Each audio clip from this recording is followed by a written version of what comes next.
ത്യാഗത്തിന്റെയും സമഭാവനയുടെയും സന്ദേശം പകർന്ന ഗൾഫ് രാഷ്ട്രങ്ങളിൽ നാളെ ബലിപെരുന്നാൾ ആഘോഷത്തെ വരവേൽക്കാൻ പ്രവാസികളടക്കമുള്ള ഗൾഫ് സമൂഹം ഒരുങ്ങിക്കഴിഞ്ഞു. പെരുന്നാൾ നമസ്കാരത്തിനായുള്ള അവസാനവട്ട തയ്യാറെടുപ്പിലാണ് മസ്ജിദുകളും ഈദ്ഗാഹുകളും. ദുബൈയിൽ നിന്ന് അബ്ബാസ് മുഹമ്മദ് വിവരങ്ങൾ നൽകാനായി തത്സമയം ചേരുന്നുണ്ട്. അബ്ബാസ്, നാളെയാണ് ഗൾഫ് രാഷ്ട്രങ്ങളിൽ ബലിപെരുന്നാൾ ആഘോഷിക്കുന്നത്. ഒരുക്കങ്ങളൊക്കെ പൂർത്തിയായോ? അമൃത, ഗൾഫിലെ എല്ലാ രാഷ്ട്രങ്ങളും നാളെ പെരുന്നാളിലേക്ക് പ്രവേശിക്കുന്നു എന്ന സവിശേഷമായ ഒരു സാഹചര്യമുണ്ട്. സാധാരണഗതിയിൽ ഒമാൻ ഈ മറ്റുള്ള ഗൾഫ് രാഷ്ട്രങ്ങളിൽ നിന്നൊക്കെ ഭിന്നമായി മറ്റൊരു ദിവസമാണ്, അല്ലെങ്കിൽ തൊട്ടടുത്ത ദിവസമാണ് സാധാരണഗതിയിൽ പെരുന്നാൾ ഉണ്ടായിരുന്നത്. നിലവിൽ ഒമാൻ അടക്കമുള്ള എല്ലാ ഗൾഫ് രാഷ്ട്രങ്ങളും നാളെ പെരുന്നാളിൻ്റെ പൊലിവിലേക്ക് കടക്കുകയാണ്. യു എയിലേക്ക് വരുന്ന സാഹചര്യമാണെങ്കിൽ യു എയിൽ നാളെ നടക്കുന്ന ഈദ് നമസ്കാരത്തിനായിട്ടുള്ള ഒരുക്കങ്ങൾ, ഈദ്ഗാഹിലെ ഒരുക്കങ്ങൾ, മസ്ജിദുകളുടെ ഒരുക്കങ്ങളൊക്കെ പൂർത്തിയായിക്കൊണ്ടിരിക്കുകയാണ്. ഇന്ന് യു എയെ സംബന്ധിച്ചിടത്തോളം ആഘോഷരാവാണ്. ഇവിടുത്തെ ദുബൈയിലെയും അബുദാബിയിലെയും ഷാർജയിലും ഒക്കെ തെരുവുകളെല്ലാം ദീപാലങ്കൃതമായി കഴിഞ്ഞു. എല്ലായിടത്തും ആഘോഷങ്ങളാണ്. അതുപോലെ വ്യാപാര സ്ഥാപനങ്ങളിലൊക്കെ നല്ല തിരക്കാണ്. പെരുന്നാളിൻ്റെ സാധനങ്ങൾ വാങ്ങാനും മറ്റുമായി ആളുകൾ കൂട്ടത്തോടു കൂടെ ഈ രാത്രി പുറത്തിറങ്ങുന്ന സാഹചര്യമുണ്ട്.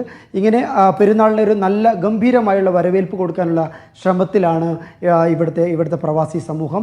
വളരെ സുപ്രധാനമായ കാര്യം, നാളെ രാവിലെ 5:45 ദുബൈയിലെ ഈദ്ഗാഹിലെ പെരുന്നാൾ നമസ്കാരം.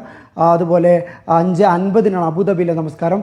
5:44 ഷാർജയിലെയും അജുമാനിലെയും നമസ്കാരം 5:44. ഇങ്ങനെ പുലർച്ചെ തന്നെ പെരുന്നാൾ നമസ്കാരങ്ങൾ കഴിയും. പെരുന്നാൾ നമസ്കാരങ്ങൾ കഴിയുന്നതോടുകൂടെ തന്നെ പിന്നീട് നാളെ വെള്ളിയാഴ്ച ആയതുകൊണ്ട് ജുമയിലേക്ക് പ്രവേശിക്കാനുള്ള സമയമായി. ഇങ്ങനെ രണ്ട് പ്രധാനപ്പെട്ട നമസ്കാരങ്ങൾ കൂടി നാളെ വിശ്വാസികളെ സംബന്ധിച്ചിടത്തോളം ഉണ്ട്. ഇത് കഴിയുമ്പോൾ വീടുകൾക്ക് തോറുമുള്ള സന്ദർശനമായി. അതുപോലെ ഇവിടെ വീടെന്ന് പറയാൻ പ്രവാസി സുഹൃത്തുക്കളുടെ റൂമുകൾ തോറുമുള്ള സന്ദർശനങ്ങളാണ്. പരമാവധി വിഭവങ്ങൾ പങ്കിട്ടെടുത്തും അതുപോലെ സന്തോഷം പങ്കിട്ടുമൊക്കെ പ്രവാസി സമൂഹം ഈ പെരുന്നാളിനെ വരവേൽക്കാനുള്ള ഒരുക്കത്തിലാണ്. നാളെ രാത്രി വലിയ ഗംഭീരമായ ഫയർ വർക്കുകൾ അടക്കമുള്ള കരിമരുന്ന് പ്രയോഗങ്ങൾ അടക്കമുള്ള ആഘോഷ പരിപാടികൾ സംഘടിപ്പിച്ചിട്ടുണ്ട്. ദുബൈയിൽ ഒരുപാട് സ്ഥലങ്ങളിൽ, ദുബൈയിൽ 7 പീരങ്കി വെടിമുഴക്കി സാമ്പ്രദായികമായ രീതിയിൽ ആഘോഷ പരിപാടികളുണ്ട്. ഇതുപോലെ അബുദാബിയിലെ കോർണിഷിൽ, അതുപോലെ അൽദഫ്രയിൽ, അജുമാനിൽ, ഷാർജയിൽ എല്ലാ എമിറേറ്റുകളിലും കരിമരുന്ന് പ്രയോഗങ്ങളുണ്ട്.